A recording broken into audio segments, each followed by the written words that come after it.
How to care for parlor palm. Caring for my parlor palm has been a breeze. It's such a resilient plant.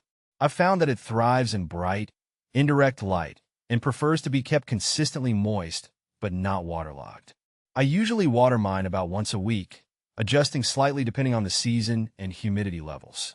As for size, parlor palms typically stay quite compact, reaching heights of around 2 to 6 feet, making them perfect for smaller spaces like apartments or offices. Are parlor palms toxic to cats?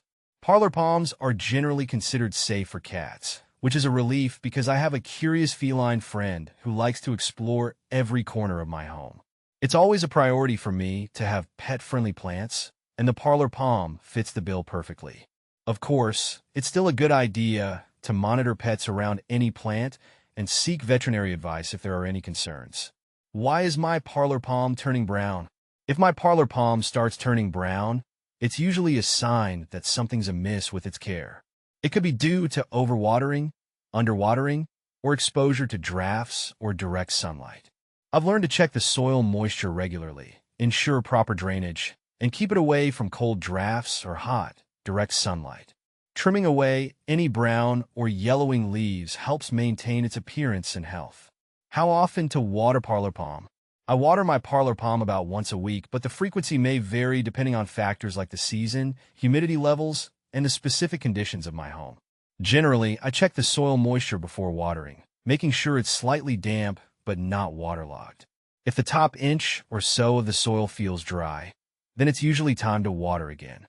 Finding the right balance is key to keeping my parlor palm happy and healthy. How big do parlor palms get? Parlor palms typically stay quite compact, reaching heights of around 2 to 6 feet, making them perfect for smaller spaces like apartments or offices. However, their growth rate can vary, and they may take several years to reach their full height. With proper care and the right conditions, they can make charming additions to indoor spaces without overwhelming the room with their size. How to make parlor palm grow faster? To encourage faster growth in my parlor palm, I found that providing it with the right conditions is key. Aside from ensuring it gets adequate light and water, I occasionally fertilize it during the growing season with a balanced houseplant fertilizer. Regularly dusting the leaves with a damp cloth also helps it photosynthesize more efficiently, which can promote growth. Can parlor palm grow in water? While parlor palms are not typically grown in water, they can survive in a container with a water reservoir at the bottom, as long as their roots don't sit in water for too long. However, I prefer to plant mine in well-draining soil to mimic its natural growing conditions and avoid any potential issues with root rot. Are parlor palms toxic to dogs? As far as I know, parlor palms are generally safe for dogs. I don't have a dog myself, but I've read that they're considered non-toxic to dogs by the ASPCA. Still, it's always a good idea to keep an eye on pets around any houseplant and seek advice from a veterinarian if there are any concerns about their safety.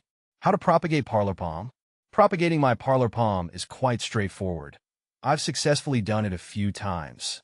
I usually wait until it's established and has produced some offsets, then carefully separate them from the parent plant, ensuring each division has some roots attached. I plant them in their own pots with well-draining soil and keep them in a warm, humid environment until they take root. Why is my parlor palm turning yellow? If my parlor palm starts turning yellow, it's often a sign of stress or improper care. It could be due to overwatering, underwatering, low humidity, or nutrient deficiencies. I've learned to adjust my care routine accordingly, making sure it's getting enough water without being waterlogged, providing adequate humidity, and occasionally fertilizing to ensure it has the nutrients it needs to thrive. Parlor palm versus Erica palm. I found the parlor palm to be a bit more tolerant of low light and neglect compared to the Erica palm, which needs more frequent watering and brighter conditions to stay lush and happy in my space. Parlor palm versus Majesty palm.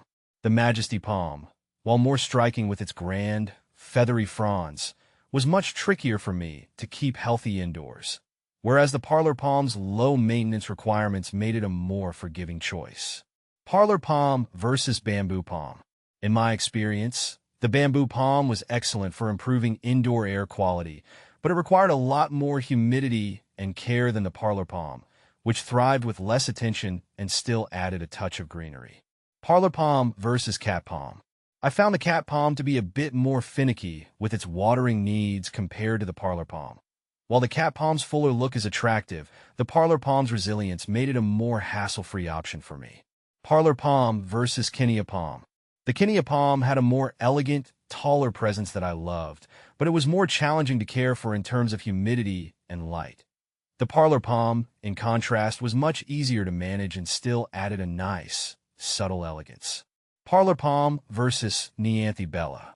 The Bella, often mistaken for the parlor palm, has a more compact and bushy look but needed more consistent care to stay vibrant, while the parlor palm's lower maintenance suited my busy schedule better. Parlor palm versus Bella palm. The Bella palm's vibrant and bushy appearance was appealing, but it required more frequent watering and humidity control compared to the parlor palm, which was easier to care for and still looked attractive. Parlor palm versus Cascade palm. The Cascade palm's cascading fronds added a unique touch to my decor, but it was quite sensitive to changes in its environment, whereas the parlor palm's sturdiness and low-maintenance nature made it a more reliable choice.